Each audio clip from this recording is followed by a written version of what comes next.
What's up, everybody? Nick Sarnicola here, Forged by Fire, episode 19 with Seth Manheimer from Los Angeles. We are here in Hollywood.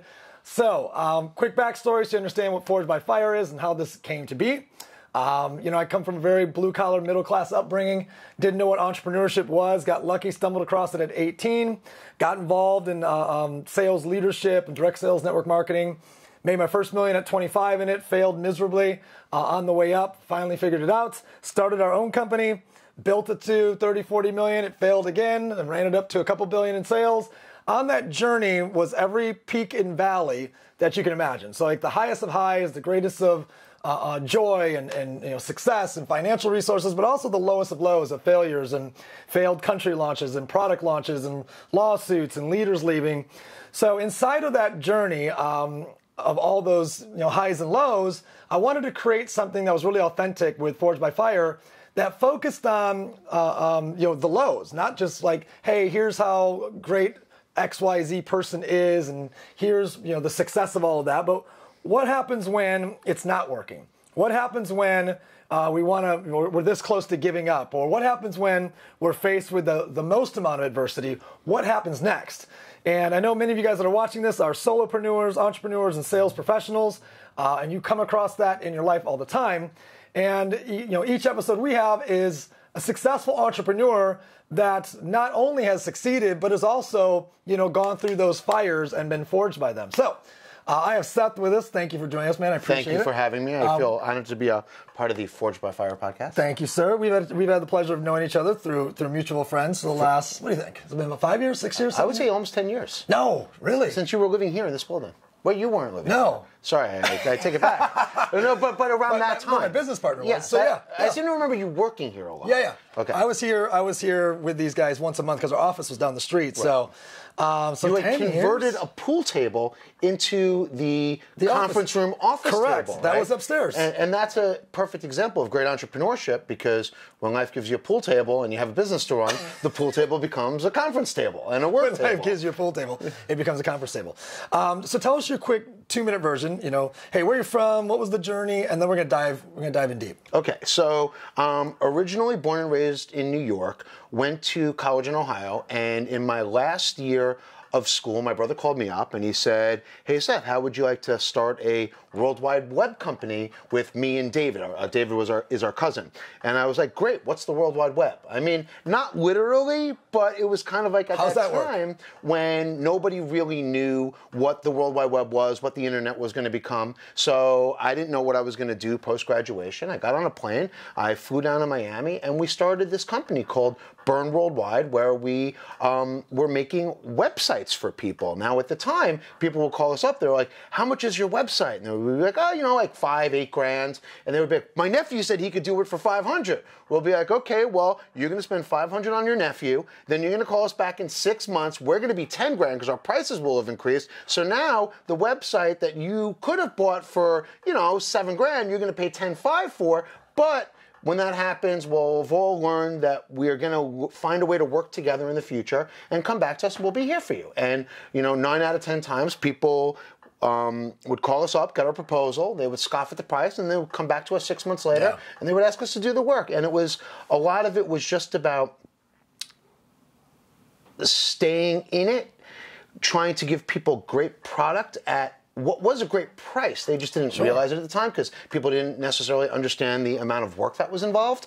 And while we were developing this business, my plan was always after undergraduate to go to graduate for film school. So I had set up a deal with my brother and my cousin that after a couple of years of working in this business, I was going to apply to some film programs. And then once the film business got started, the three of us were going to be partners in the film industry as well. And eventually we wanted to do what everyone was talking about in 1996, which was web together, the internet and creative content. Early adoption. Early adoption. And that's what everybody was talking about. I didn't have my first email address until 98. 98, okay. So this was just way my before first that. email address. And if you remember the content that was being delivered in 1996, it was like 120 by 240, and it took 6 hours to download. Yeah, dial-up. And let's not even talk about what that content was. Earthling. Okay, yeah, like we could talk about what some of that content was, but we probably shouldn't.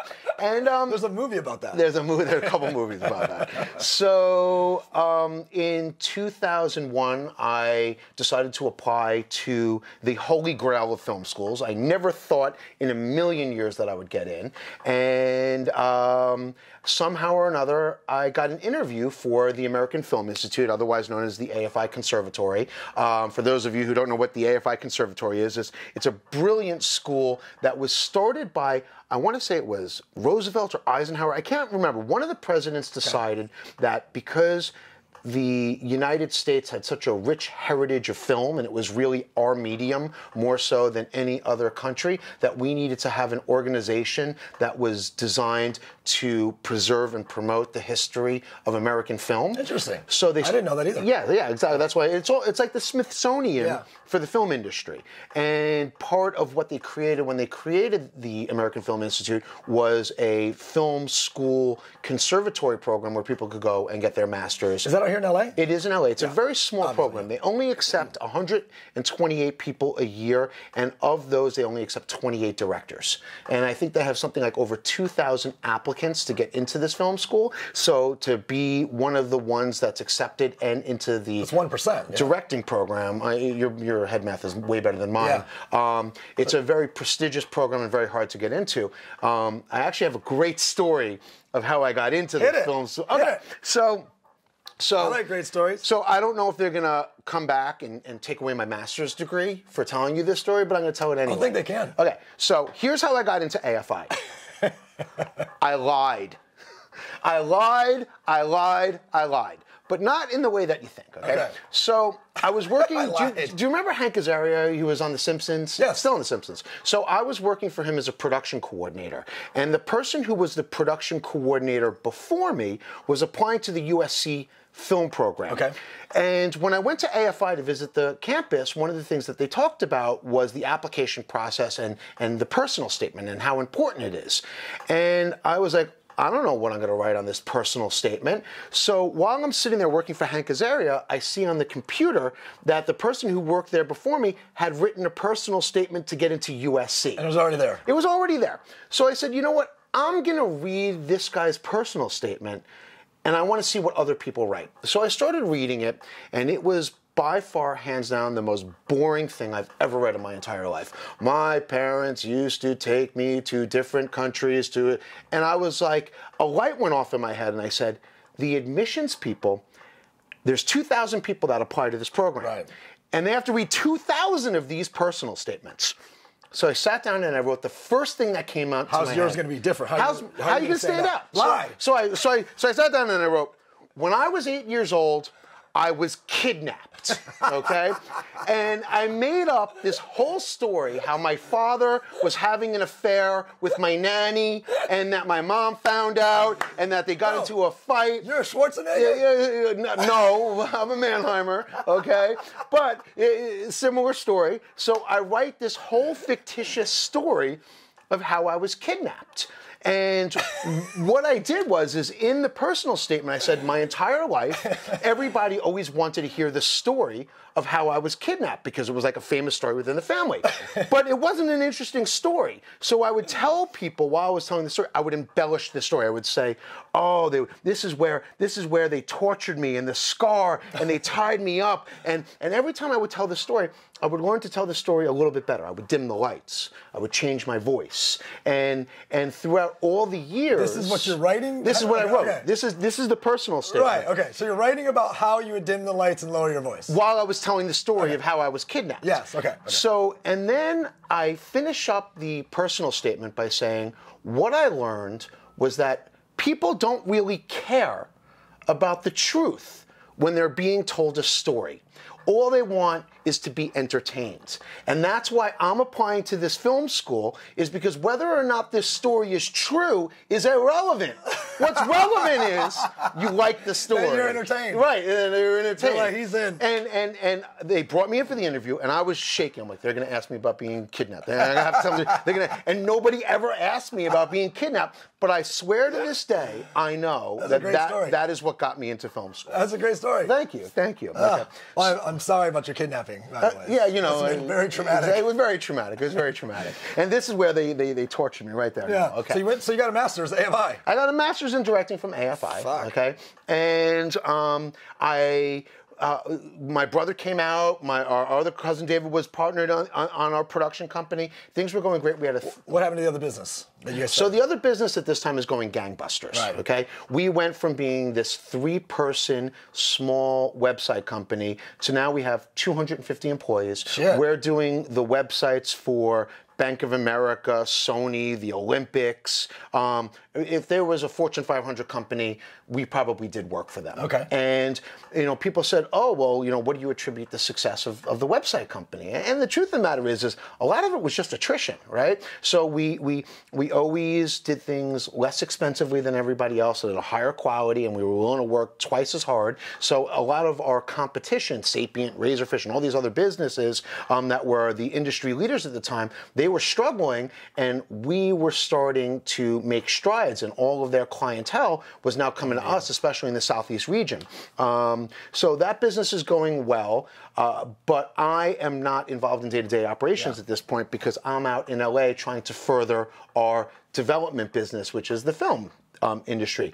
I had a 3-picture deal set up with a studio, and one of the things that we got to talk about in business, we got to talk about being forged in fire, is timing. Right? And sometimes a business is in the right place at the right time with the right people, and things go incredibly well. Right. And sometimes you're in the right business at the right time with the right people, but things don't go well. And it's just because something might happen in the environment. I mean, this is what's happening. Shit you can't control. The shit you can't control. In 2008, the thing that I couldn't control was there was a writer's strike and there was a massive recession. So now all of a sudden, all of the pet projects that people had, these pet projects, they went away because people didn't have a couple $1 million to throw at a movie anymore. If you remember going back to late 90s, early 2000, there was all these great independent features that were coming out. There was Sideways and Little Miss Sunshine and Sex, Lies, and Videotape. There was this very robust world of independent cinema. But as soon as 2009 hit, there was nothing being made like that anymore. It was either you were Batman, Spider-Man, Marvel, or you did not exist. So the entire industry flipped, and I said, okay, well, I don't want to continue working in this industry because I don't believe I'm reasonably going to be able to get an ROI for my investors. So I said, I need to pivot. And meanwhile, we were getting ready to sell the company. This is 08, 09. This is recession time. 08, 09, yes, recession time. It's interesting. I was with Blake yesterday when it would have been episode 16, and we chose the story of how we get acquired, we go from 0 to 4 or 5 million a month, and the recession hits and our sales drop by 90% in 1 year because we were a high-end anti-aging company. Right people, right place, right time, blowing up, exploding. We just get acquired, 4-year buyout, and everything crashes. The investors write us down as a bad investment. They won't put any more money in. We have to take the money they gave us, put it back in. And you're still working for your earnout? Yeah. And it's just like, it is exactly what you just said. We were the right people, the right place, right time, and it was something completely out of our control that decimated, the company, but also created what was our next opportunity. So I'm curious to hear what this creates for you by forcing you to pivot. So 2009, I realized that the film industry was not an industry that I thought was financially an intelligent place to invest my time. So I spent a couple years doing a little bit of real estate, trying to figure out what to do next. One of the things that I try to preach to people is always be working on something, but never force something if it's not right yet. Keep irons in the fire. You have to be patient and see what happens. And I went through a divorce. I was pretty heavy at the time. I've gained a couple pounds back, but I started getting very into fitness. And I was working out 7 days a week. I was breakable trigger transformation. Quicker than anything. Exactly. Quicker than anything. You want to know how to lose 50 pounds, 60 pounds? Just get a divorce, okay? It'll take care of itself, right? You don't need to go keto or paleo. Just get rid of her or him, and it'll take care of itself. It's the fastest way to lose it or gain it. Or gain it, exactly. Like last night, me and my girlfriend are sitting there on the couch eating a bucket of ice cream because we're both happy and, but okay, so that's another story. So I started taking cycle classes. And while I was taking these cycle classes, I had this amazing instructor, and it was transformative. I was like, this is amazing. I love being in this room. I love the energy. I'm spending a lot of money cycling. I said, how come nobody has found something to pair this with? And I said, well, there are people who do yoga and cycling, and there's certain different variations, but the thing that I wanted didn't exist.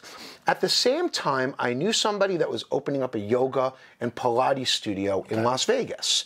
And someone said to me, Seth, why don't you go out and like learn a little bit about yoga and Pilates? And I said, yoga? I fucking hate yoga and Pilates. I had taken one yoga class. It was in a park. I think I was in dog shit while I was in down dog because, like, you know, someone had just used it for a dog run and whatever. Bees are around me. I'm like, why would anybody enjoy this? Like, give me some weights, all right? I just want to work out.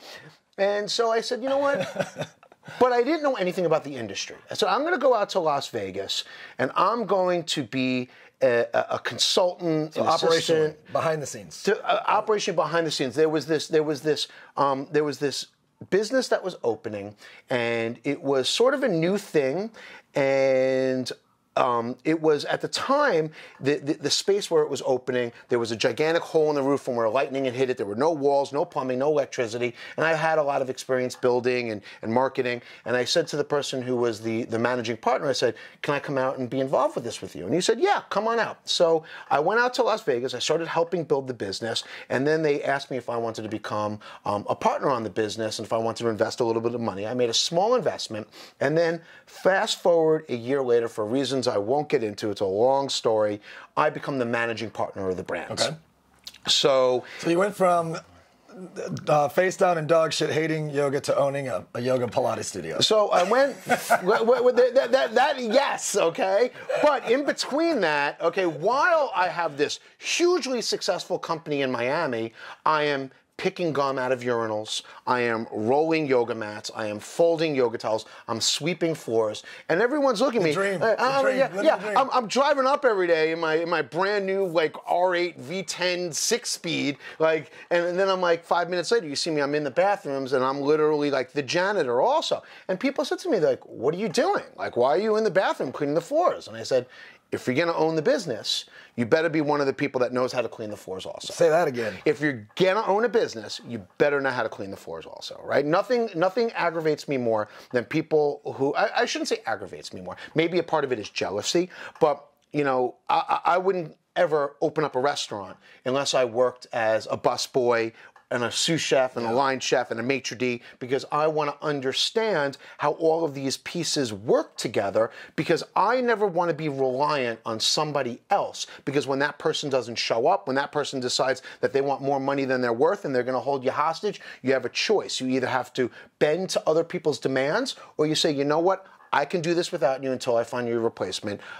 It was great that we had this relationship. It's not working out. Thank you very much, right? So I'm in Las Vegas, and I'm folding the towels, picking the gum out of the toilet, and the guy who was the managing partner at the time was acting a little bit inappropriately with some of the people on the staff, and he was removed. And then they came to me and they said, Seth, do you want to run a business? Yeah, run it. So I came in, I'm the managing partner of the business. I think I tripled or quadrupled sales in 6 months. We had just opened, so it was expected. I'm not going to pretend that it was all because of me. We had a great team. Yeah. There was a lot of infrastructure that was available when I came in, but what the business did not have was it did not have any compliance. There was no human resources. There was no schedule for front desk shifts. There was no, it was like, the guy who was running it before me Wild West was in the cannabis industry, and he ran everything like it was still the cannabis industry. He didn't understand that you shouldn't ask people their age, their sexual orientation, or their religion in the interview processes, you know, or even at all. But, you know, I'm sitting there next to him, and I'm like, dude, X-nay on the, like, inappropriate questions, eh? But, so I come in, I take over the business. I'm trying to work out a deal with the investors. Well, I thought we had a deal. So one thing led to another, long litigation, okay? Oh, wow. I left Las Vegas, and I said, I'm going to open up my own brand. I know how to get the gum out of the toilets. I know how to roll the yoga mats, and I know what I'm doing. So I'm going to do this in Los Angeles. So what year? This is, I left Las Vegas in June, July 2014. Okay. And you had, at that point, there's an exit that happens that we haven't talked about yet with your last company. You guys get acquired. Yeah, so my last company got acquired by PricewaterhouseCoopers in 2013. Oh, yeah. It was a very nice exit. I don't get into the specifics of the finances of it, but, you know, it was a nice reward after 17 years of work. But that business, I mean, it could have gone either way. There was a lot of times when we had one client who was paying for 30 employees, and that client was, they thought they were on, you know, a 365 net. They're like, no, like, you know, we could give you 60 days, but you got to pay us, you know, for the work that we did a year ago, whatever, which is one of the problems about having service-based businesses is sometimes you do the great work, you get the great relationship, and even these huge institutions don't pay. They don't pay. And then they're holding you hostage because you know you want their future work. Now you're an approved vendor, and they kind of pay you when they want to pay you. And meanwhile, you've got, as a business owner, these 30, 40, 50, 60 people who are waiting to get their paycheck. And as the business owner, nobody cares whether or not the client is paid. You're responsible for taking care of your Legally. people. Right. So meanwhile, there were people who worked for us that were getting paid, that were putting food on their table, and me and my partners are sitting there like hoping to scratch together A to B in order to just, you know, pay our own things, and you didn't know. And we got lucky because, again, a lot of business is the word luck. I'm sure everyone has heard this. We're all business-minded. If we're even listening or watching this podcast. Absolutely. When preparation meets opportunity, right? Like you're not going to win the lottery if you don't buy a ticket, and you're not going to have a successful business unless you put 11/10 of all of your energy into something and then hope that all of your efforts pay off because it's the right time, the right place, the right people for the right project. So that business wound up, you know, after years and years and years of ups and downs. We wanted to exit because we wanted to just take our risks off the table. My cousin stayed on. 17 years is a long-ass time. 17 years is a long-ass time. And my cousin stayed on with PwC, and I was already involved with doing the organized fitness business. So I sort of went to the left, and you know, I don't regret the decision. I mean, sometimes they're like, oh, if I had gone back to Miami and I could have, you know, been with PwC or EY now or whoever, whatever. But maybe that wouldn't have been for me either, because I'm not exactly the most corporate person in the world either. I've always liked being the owner entrepreneur. So who knows? Well, let's go to the peak. Okay. Because then we're going to go to the valley. Let's go to the peak. Then we're going to go to the valley. So you had... And the valley is way more fun to talk about than the peak, by the way. Okay, we're going to get there. Okay. I mean, if you're a masochist. Yeah. Well, no, but there's a lesson in the valley, which I'd love to get to. The whole point of the show. Okay. You had the coolest, sexiest, trendiest, baddest ass... So I'll call it collection studio, and I'll let you define it, because it's artistic, it's theater, it's music, it's exercise, and it was fucking the vibe of all of Hollywood, which is called Set and Flow. Set and Flow. So I'll first tell you how I came up with the name for the business. When I first started getting taken to these yoga classes in Las Vegas, which at first I really, really, really did not like. You know, one class was called Moon. The next class was called Earth. The third class is called, you know, 26. There's a different name. And I'm looking at the lady at the front desk, and I'm like, would you please explain to me what the hell these classes are? And somebody taps me on the shoulder and says, Seth, don't overthink it. There's basically two types of yoga, just two. There's set series and there's flow series. So everything that, and there's others as well, but I'm just being very general right now. So someone said there's set series and there's flow series, and everything fits into one of those two categories. And set series is like line dancing. Everyone does the same thing at the same time. Flow dancing is like freestyle, like street b-boying. Like you just do whatever happens. So I was like, oh, set series and flow series. I'm like, that would be a good name for a studio, Set and Flow. So I just wrote it down somewhere and I forgot about it. So I come back to LA, and what I see is I see people paying $250 to $300 a month to go to Barry's, to go to Soul Cycle. They're paying $10 a class, or I'm sorry, they're going to 10 classes a month, maybe more, maybe less. Each class $25, $30, $250, $300 a month. Yep. I said, what if I open up a studio where I can give people yoga, Pilates, boxing, HIIT, cycling for one membership, $150 a month. Actually, I opened up at $80 a month. And this way you can have all of your organized fitness classes under one roof. And if Monday you want to cycle, and Tuesday you want to yoga, and Thursday you want to hit, it's all there. But I didn't want to open up the way that everybody else opened up these yoga studios because I'm not the most spiritual person. I don't see Ganesh in my sleep. I've meditated. It doesn't really work for me. But I don't see Ganesh in my sleep. You know, like I've closed my eyes. I'm like, you know, it doesn't happen for me. But I'm actually a yoga instructor, which is the funny thing, you know, because there's three main aspects of yoga. There's the physical aspect of yoga, which is, you know, up dog, down dog. There is the philosophical aspect of yoga, which I'll get into, and then there's the spiritual side. Yeah. Now, for me, what resonated was the physical side and the philosophical side. All right, and I said, well, you know what? If I got 2 out of 3, that's not bad. But I'm going to open up a studio that appeals to those 2 out of 3 elements, right? And if people get the byproduct of spirituality, that's great. And if my teachers want to teach to spirituality, that's great. But I wanted a place that was going to feel like a nightclub. I wanted a place... That was fun. Yeah, that was fun. And like so I had QSC, which is this great speaker manufacturer out of Long Beach. They designed my audio system, and I had subwoofers in the ceilings, and I had LEDs all around the studio. And this is going back to 2014, where there was no LEDs or QSC sound systems in these yoga studios rooms. And I said, I'm going to make this environment a place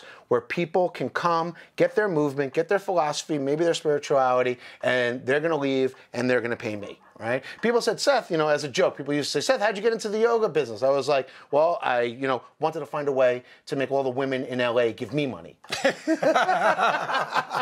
Just a joke, okay?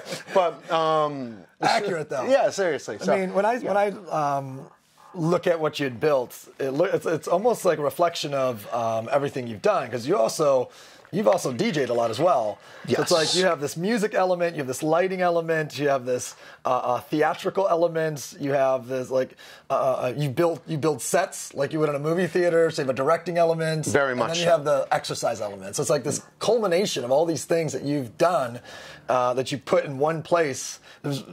And it's sexy. It was just sexy. It was sexy, and we had celebrities coming through every hour. I ran 185 classes per week, so on average, somewhere between 28 to 33 classes 7 days a week, 6 days a week? Or? 7 days a week, 365 days a year. We're open on Christmas, New Year's Eve, New Year's Day. When you're in the fitness business, people want to work out when they're not at work. So we have a responsibility to be there, so that way, you know, Thanksgiving morning, they can come in, take classes. So we're there until 2 o'clock on Thanksgiving. And 25 classes a day is when I'm back. Even more than that. Even more. Like anywhere from, because, you know, Friday, Saturdays, and Sundays, we would adjust the schedule. And then Monday, Tuesday, Wednesday, Thursday, we'd have more. Okay. But it worked out to about 185 classes a week. 5 rooms, 13,000 square feet. Let me do some quick math on that. So in a year, 52 weeks, you're doing roughly 7,000 classes. You know, You know, I didn't even do the math in my head, but I'm going to trust your math. So 50 times 185. I'm just going. Yeah. It's got to be close to 7,000. Yeah, it's insane. It's a lot of classes, a lot of staff, 50 employees. You know, and we're open 16 hours a day, 17 hours a day. What was the coolest part of all? What was the for you as the owner? What was the most rewarding part of all of it? Every single day, somebody would walk into my office and say, "Thank you, Seth. This place has changed my life. It's like nowhere else I've ever been, and I just want to tell you how much I appreciate what you've built and what you bring to this community." And I never got sick of hearing it. It was something that was a matter of great pride to me. And my teachers would come into my office and they would say, "Seth, 5 students came up to us today to thank us for this venue and to thank us for these classes." And we really built an amazing, beautiful community. I was going to say, literally the next sentence I was going to say is you built a community. Built a very strong community. A very strong community. What was, who were some of the folks that if you're watching this right now and you're like in Ohio where you went to school or you're in Michigan where I'm from, who are some of the people that came through that'd be like, "Holy shit, I wish I was been able to go yoga there"? Oh, wow. Charlize Theron and, oh, wait, I got a great... Her star's right now. Okay, she's great. I love her. Okay. So one day I'm sitting there. We had a kombucha bar. So I'm sitting there pouring kombucha for someone, and I said, "Oh, would you like me to put this on your account?" And he goes, "Yeah." I said, "What's your name?" And he says, "Wale." Okay, what's your last name? And he just looks at me, he goes, "My name's Wale." Okay, and I'm looking, and one of my front desk, associates comes up to me, pushes me out of the way. They go, "Seth, we got this. That's Wale." I'm like, "Yeah, who's Wale?" I didn't know who it was, evidently, because I'm a house music guy, right? Like, if you want to talk about like Sasha and Digweed or, I could talk all day, but I didn't know who it was. So evidently I was trying to, pour kombucha for a very famous R&B hip hop musician who I didn't know. And we got... So all the influencers, everybody who lived in LA, and then other celebrities. Dakota Johnson used to come in all the time. We used to get, why can't I remember his name? The guy from Law and Order. I know who you're talking about. He was just naked on the cover of a magazine, and he's like 60 and he's ripped. Yeah. Chris Maloney. It's fun. Just all the working actors. Did athletes come in, like pro athletes ever? Or is it more like you built really the crowd of influencers, the cool crowd? Or do you also see like... I would say it was more the cool crowd. We didn't get a lot of professional athletes that I can think of off the top of my head. Less relevant, just more selfish reason. I love sports. So of course. Tell me some names. Of course. If I could think of some, I would, but off the top of my head.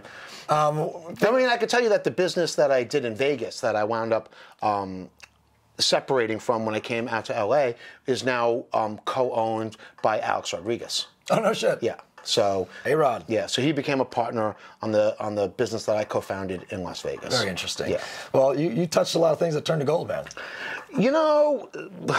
The difference between gold and a pile of shit is I feel like this is going to be profound. They're the same thing. They're really the same thing. Like gold shit.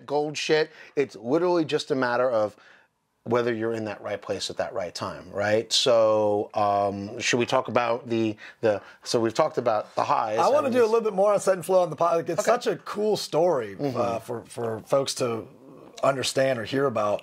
What were some other aspects of it that you were just super proud of, or things you remember that are like, oh shit, this happened? Because you're such a great storyteller too. Like something fun, exciting, something you're proud of through that experience with Set and Flow. Well, one of the other proud things is that Hollywood is the epicenter of organized fitness, right? There is not a brand that exists, I think, anywhere in the world that doesn't have locations, a location or multiple locations within the city, right? So there's F45, Soul Cycles, Core Power, Y7, Equinox everywhere. Equinox everywhere.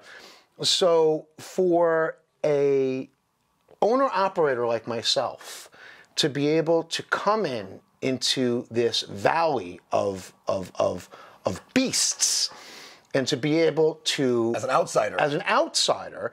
And to be able to put my foot in my little corner and to be taking away so much business from these massively world-known brands, and it was something I was really proud of, right? Hell yeah. And it's a total underdog story. Oh yeah, I mean, people used to come to me from Soul Cycle all the time. They're like, "I'm coming here," and Core Power from across the street. It was like a flood of people that just left there and came to Set and Flow, and so that's and it wasn't something I was thinking about when I did it, but it was one of the results. And you're very intuitive about just markets. I'm reading Blue Ocean Strategy for the third time right now, and because it's so fresh in my mind, it's like you created a blue ocean in like the deepest red ocean of fitness. Like right. You're in Hollywood, the who's who, like everyone's chomping and competing against each other, doing the same shit, saying the same shit with the same people, and you just created a completely different ocean, a blue ocean, and you had no competition because they were all fighting against each other. And we were also a development studio, something else that I was proud of. A lot of people would come to me, they would say, "Seth, let me teach for you. I'm teaching somewhere else. I've got hundreds of people who will follow me, but you have to pay me so much an hour." And because we were a new business, because we were a development business, I said, you know what? I appreciate the fact that you're successful and you're popular, but I would rather take people and teach them our way and then develop them into successful teachers. Newbies. who we would eventually, we would call them vampire babies, because what we would do is we would teach someone a trait or a certain type of programming, and then they would make instructors, and then those instructors would make instructors. And what we did was very unique, especially in the city of LA. And we created a lot of loyalty. And I always tell people, you're not going to get rich working for me teaching yoga, but what you will do is you'll get a lot of exposure, and maybe you meet the right casting director who will cast you in a movie. Maybe you'll find someone who will hire you to come to their house and do privates. So what I was giving people in exchange for opportunity was exposure. Yes. And linked to the coolest brand in that vertical in that market. In that vertical, in that market. Yes. Okay, so okay. I don't actually know, let's say math-wise. Yeah. Are you at the peak of the peak when something that you can't control hits next, or do you level off? Are you going backwards a little bit? Right. Where are you at on the curve? So, like most business owners, my responsibility to developing and furthering the business was ongoing. My plan was eventually to be able to franchise or to find a very wealthy investor who would want to open up multiple locations. And so I was constantly reinvesting into the business. Okay.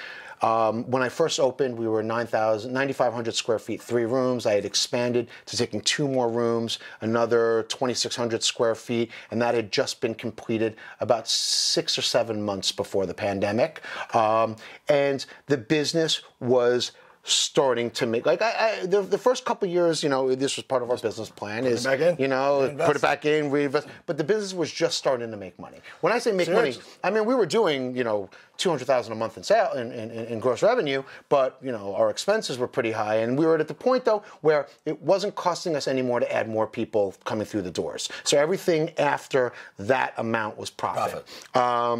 And we're like, okay, great. We saw the projections, things are working, money's coming in, we're building, and we were seeing 20% growth every year. Okay, so it was, So it's still doing this. It's still, yes. It's only becoming more popular, more well-known, more recognized. And whether you were intelligently pre-framing this earlier, right. With sometimes you have everything perfect and something happens you can't control, right. Or you accidentally said that and we're full circle to that moment. We're full circle to that moment. You're at your peak, and what happens?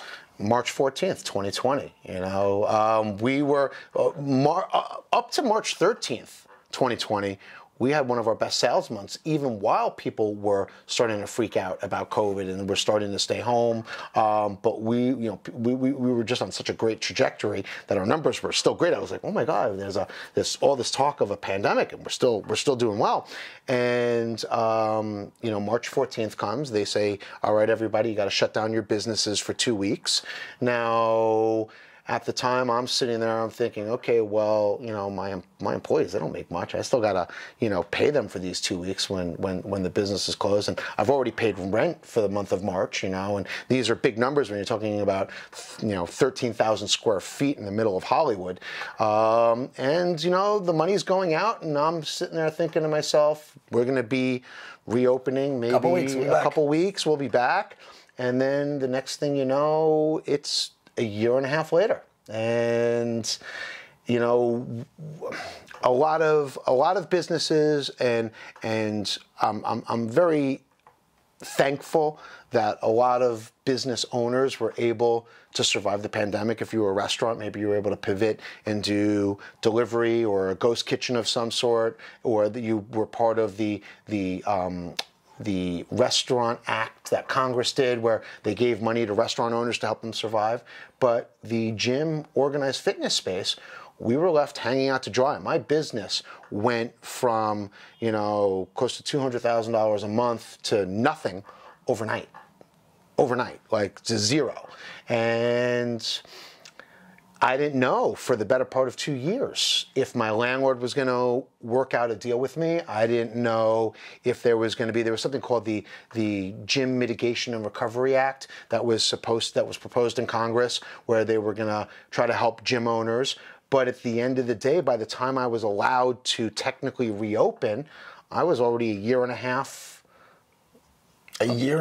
owed on back rent. I live in Miami. Like we were just like, whatever. We just kept going, right? Yeah. So it's like I don't have I don't have a reference point to what, you know, y'all went through out here in California, and I know it's drastically different. Like it's almost to the most extreme. It was the apocalypse. I mean, I would go into the studio once every couple months just to check on things, and there would be like tumbleweeds, you know, going across, and what was once a live, thriving, breathing facility that had a love and a life of its own, it was just dead.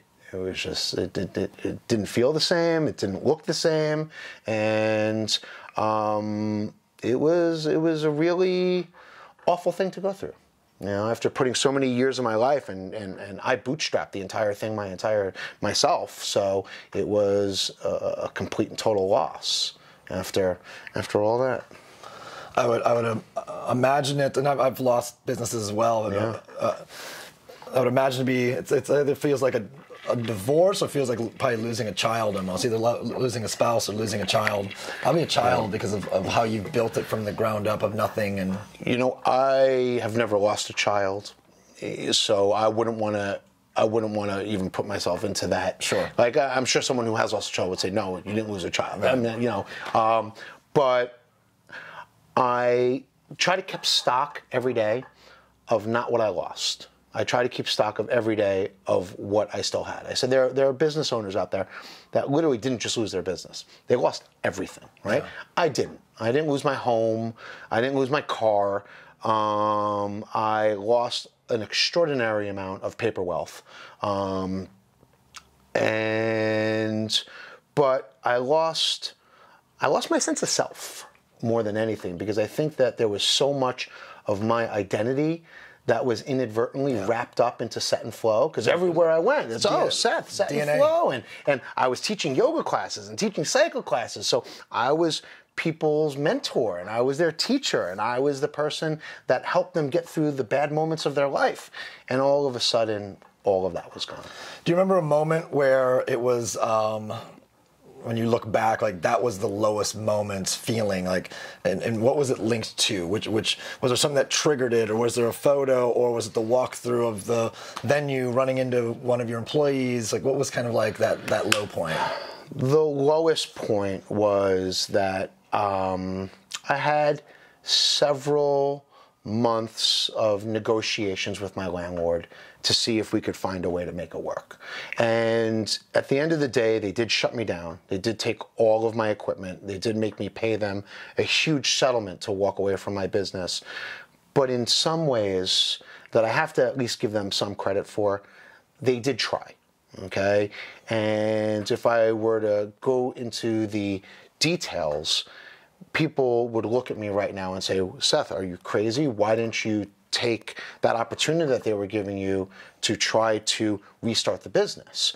And fortunately, I don't even want to say unfortunately, I was smart enough to open up the blinders, and I wasn't just looking at the opportunity. I was also looking at the realistic potential ramifications if I were to pursue the opportunity. And I like to say to people, if somebody gives you a first-class ticket on a ship traveling from Europe to the US, you might jump up and down until you realize you're on the Titanic, right?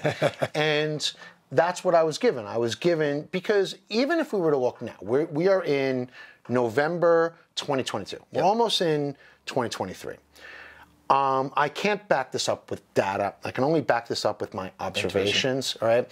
That I think that if I was open right now, I would probably be somewhere at about, if I was lucky, 60% of my pre-COVID revenues. Maybe. Being from Miami, yes, seeing people still running around California like social distancing and running around with masks on, and I'm just like, what the fuck is going on out here? Right, we're not in Texas, we're not in Florida. We are in we are technically still, California, in a state of pandemic emergency, right? So the government has not, the state government has still not released their controls. There's so much fear instilled out here. So much fear instilled. And now we're talking about a business that has, in order to operate successfully, has to have 30 to 40 people packed into Touching, a room, sweating and sharing breath, right? The amount of programming of the heavy programming that happened out here in California, I don't see it, man. To be able to get to the capacity that you had it at, or beyond, or growing beyond the capacity. Right. Like you have to deprogram all these people about the distance and touching and breathing and like that's the years away. And I think at least 50% of my membership moved out of LA. Right? They're like, you know what? Oh, there's too much homeless, too much crime now. I'm going to Long Beach. I'm going to Orange County. I'm going here. I'm going to Miami. I'm going to Miami. I lost my instructors. I lost my community, and the only thing, and we're also looking at, for me to operate the business now, everybody expects higher compensation. Customers, while they say that they want to support the businesses that they frequented before COVID, when they get the sticker shock of what they would have to pay in order to get the same or lesser services, they get upset about it, right? And people look, and I went through some of this where people were like, what do you mean you're increasing prices? I've been a member since you first opened. And my response would be, well, everything has gone up in price. Labor's gone up in price. Our goods have gone up in price. And they would look at me like they would expect me to be the one who was supplementing the cost of their membership, which it gets into this other, this is probably a longer conversation. It's something I was thinking about when I knew I was going to come here and talk to you about today. It's that America was built on the idea of you start a small business, maybe that small business becomes a medium business, maybe your medium business becomes a big business. Unfortunately, and I'm not trying to say this to discourage people, but it seems to me now that the community, and when I say the community, I mean the country as a whole, doesn't really like small business owners anymore. Like, we have become, for whatever reason, undervalues them. We're the villains. Doesn't recognize the value of them. They feel like we're taking advantage of labor, that we're not, and that there's so many different aspects of it, especially in a state like California, which is very anti-business. Okay, the amount of hoops and taxes and things that they do in order to prevent small business owners from being successful, it doesn't make sense to me, right? And I get it. There are going to be isolated incidences that you could find all over the country, all over the world, where there was a business owner that did take advantage of their employees, but for the most part, the people that I know who own businesses are the hardest working people that I know. And while you can look at them and their eventual financial success, and people will say, well, look at how much this person has, and the big house that they have, and the nice car that they have.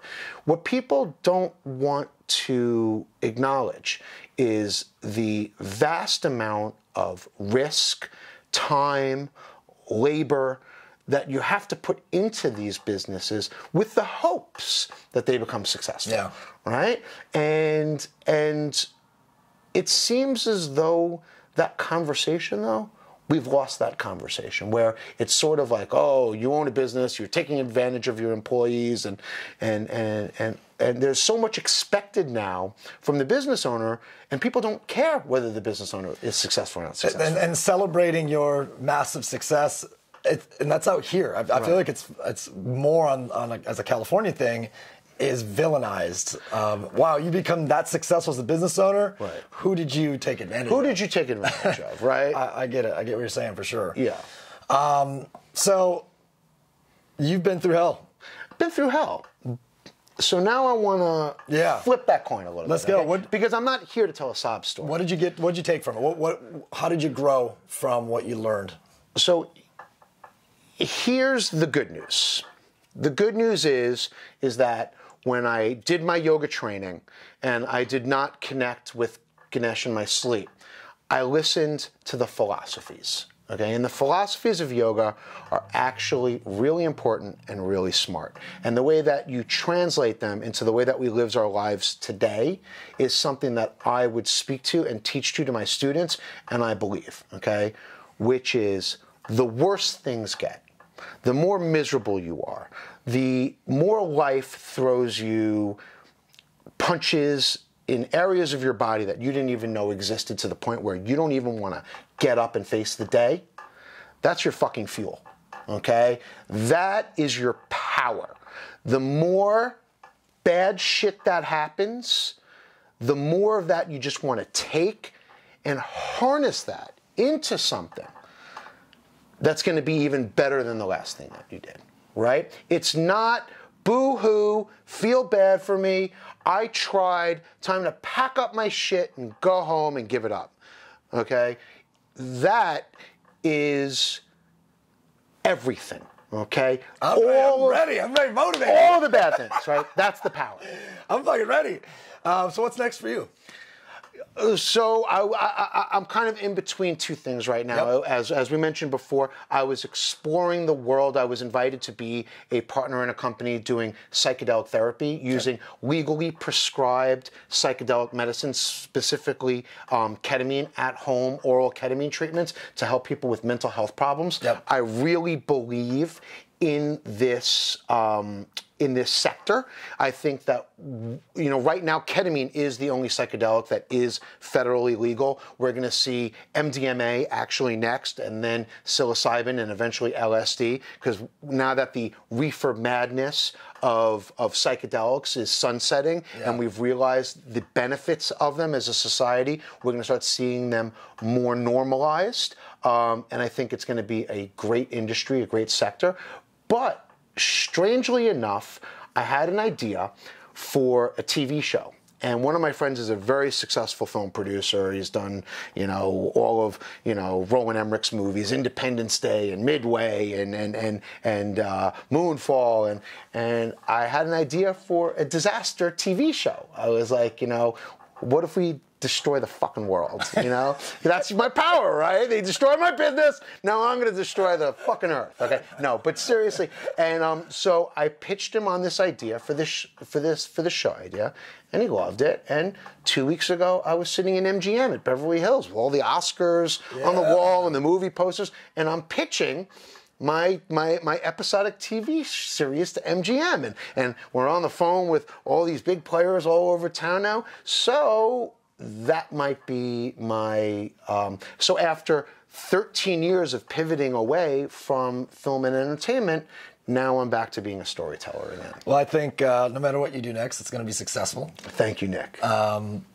2 books that have changed your life that everyone out there should read.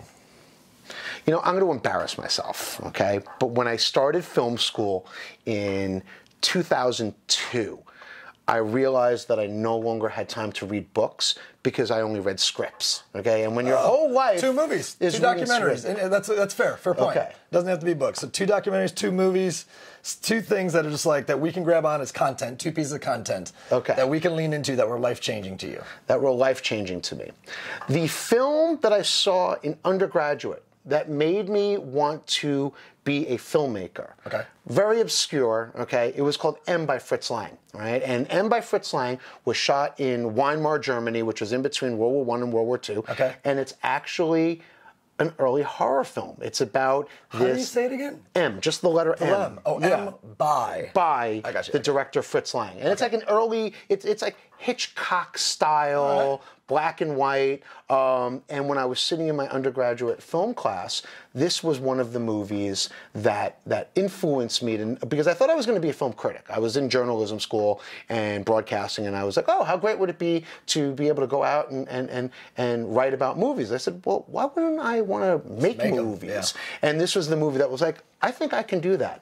So that was a really powerful movie for me. And then the second thing is, it's a little broader, but while I was taking this film course, we did this whole semester on high budget versus low budget. So what we would do is we would see a genre film like, we would say, okay, we're gonna see a boxing movie. So we would watch Rocky and then Raging Bull. Right. Or we would see a Vietnam film. So we would see Deer Hunter and then Coming Home. So we would see things with very low budgets and very high budgets. And then we would talk about about whether the big budget movies were actually better than the low budget movies. And my take on it at the end of the semester was you can make just as good of a movie on a low budget as you can on a high budget. So I've always wanted to do low budget genre films, low budget superhero movies, low budget romantic comedies, low budget. You just triggered me. Low budget and superhero just was such an oxymoron. Like, right, because this is the brokest superhero ever. Yeah, seriously.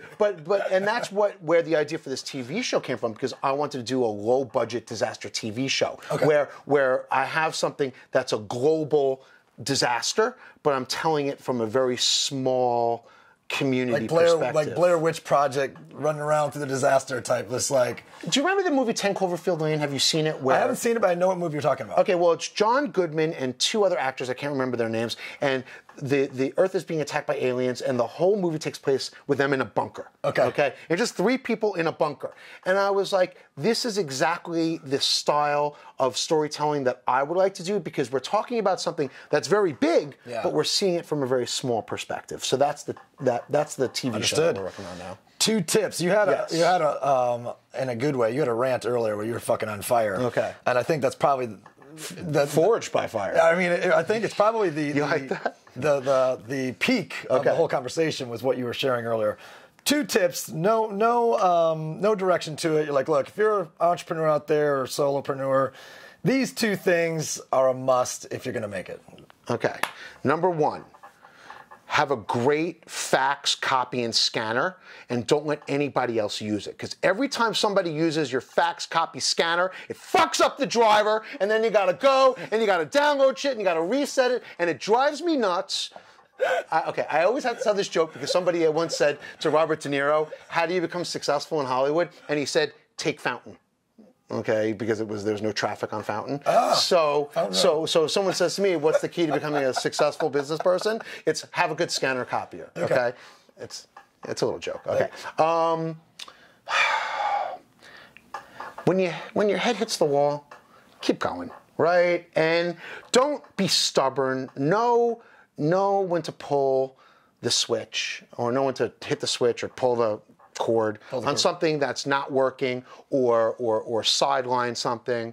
But success is a byproduct of hard work, but it's not necessarily a byproduct of hard work. But you're not going to have success if you don't work hard. Amen. Where can they find you? You can find me, IG? IG, Seth Manheimer, and hopefully you'll be seeing this disaster TV show. You might actually have a podcast coming too. Yeah, I have an idea for a podcast. Okay. But I don't want to, no. I mean, it's not going to be, like Forged by Fire. This is great. I mean, I got to get interviewed by Nick Sarnicola. See how fucking awesome that is? It's so stupid. This has been one of the most fun interviews we've done. Well, good. I'm glad. Mean, like, high energy, great interaction, and I mean that. Like, it's just a blast. So thank you for being here. And thank you for having me. I hope all of you guys have enjoyed number 19. Seth Manheimer telling his whole story, the journey, tremendous storyteller. My favorite part might be actually the part where you shared about how you got into film school. I lied. He lied. He lied. So he's been kidnapped. He's built a web company. He's exited that web company. He's building film school. He has a master's to be a director from AFI. He had the baddest ass organized fitness studio of anywhere in LA, here in Hollywood. So I hope you learned something. If you like it, share it, tag it, get it out there to the world, because there's so many people out there that need to hear stories like Seth. And stay tuned for number 20. We're coming at you very soon. Thanks, everybody. Namaste.